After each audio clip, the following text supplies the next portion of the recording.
Hi guys! This video is the second and final part of the trip to bring my new sailboat Athena from Scotland back home to Denmark. If you're new to my channel and you haven't watched part 1 yet, I recommend that you go watch that before watching this video. There's a link down in the description for part 1. In the previous video we just made it to open, the crew went searching for beers and I went to bed. I woke up the next morning with a sore throat and a fever. We pushed on towards Fort William, and although it was a grey and overcast day, we were still treated to some amazingly beautiful scenery. Unfortunately, the wind was right on the nose and predicted to stay that way for the rest of the day. The tenacious crew decided to put up sail, and we tacked our way towards Fort William.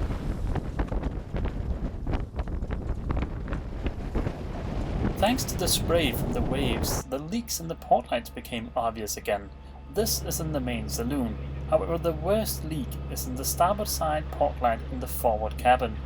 All these port lights will be rebedded or completely replaced this summer.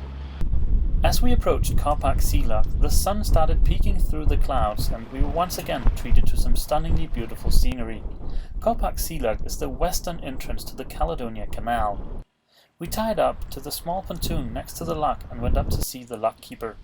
It turned out that he only needed to let 2 boats out before he could let us in. We were a bit confused because we could only see 1 boat approaching the lock.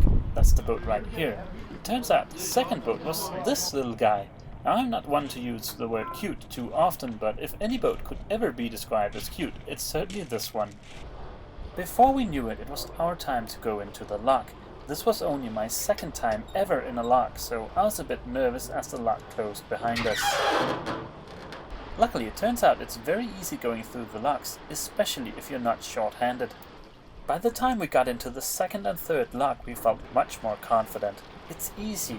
Throw 2 long lines ashore to the lock keeper, loop the lines back to the boat, wait for the water to rise, pull the lines aboard the boat and go into the next lock. If there are more than 1 locks, it's just a matter of repeating the process.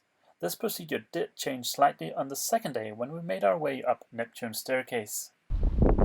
We were finally in the canal. The Caledonian Canal is 60 miles long, has 29 locks and stretches straight across Scotland.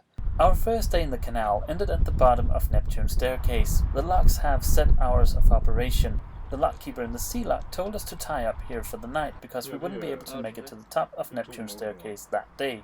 The next morning I had a quick chat with the other sailboat we were going up Neptunes Staircase with. Wonderful people. Unfortunately, we also went up with 2 huge fishing vessels.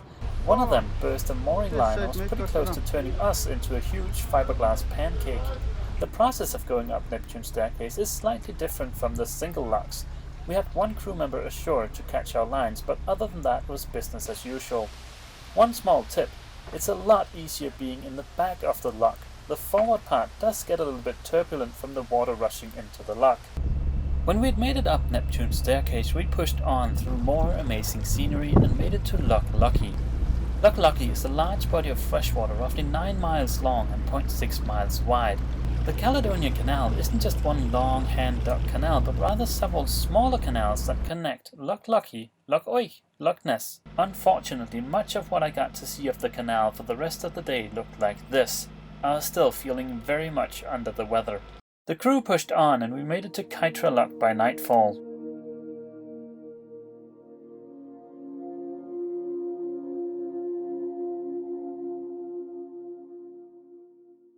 We got up early next morning and set course for Fort Augustus. When we arrived, it turned out that we had to wait for a bit before we could go down the locks. This was a welcomed opportunity to grab a shower.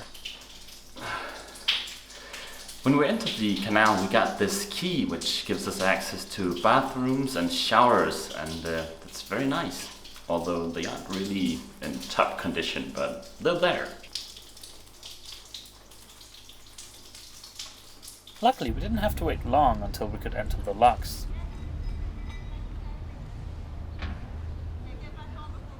When we were crossing Loch Ness, we got a tiny bit of wind and were able to turn off the engine.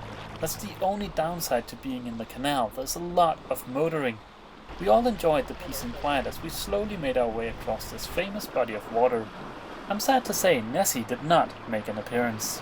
By nightfall we had made it to Inverness, and this was going to be our last night in Scotland before crossing the North Sea. I was still sick and we were pretty busy getting supplies and getting ready for the passage, so sadly I don't have any video from that evening, but I do have some from the following morning. If everything goes according to plan, this will be our last couple of hours in Scotland. We're heading down the last flight of locks here in Inverness. Once we get through those locks, we're gonna tie up in the marina. There's a lovely view here from Seaport Marina with some mountains with a little bit of snow on them in the distance. We've been on a bit of a shopping spree. I've purchased 6 new jerry cans for the boat and a flotation suit and some other bits and pieces. And we've just topped off the tanks with diesel and we're about ready to head out. Oh, and I've had 2 seasickness tablets, some vitamin C, a bit of water and some bread. The patented Sail Life cure against seasickness. We'll see how that lasts over the North Sea. So yeah. Let's get going. We made our way to the sea lock and I had a quick chat with the lock keeper. Our stay in Scotland was over far too quickly. And we're off. Next stop in roughly 400 nautical miles. That way. As we made our way out the Moray Firth, there was almost no wind. Nils and Emil did the dishes and we got ready for spending the next 3 to 4 days at sea. As the sun was setting, a big cruise ship passed by. I remember looking at that big floating hotel and being happy that I was aboard Athena instead. We were all alone out there as we saw the faint lights of Scotland fade away.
Somewhere right behind me is Denmark. Or at least it was on the radar.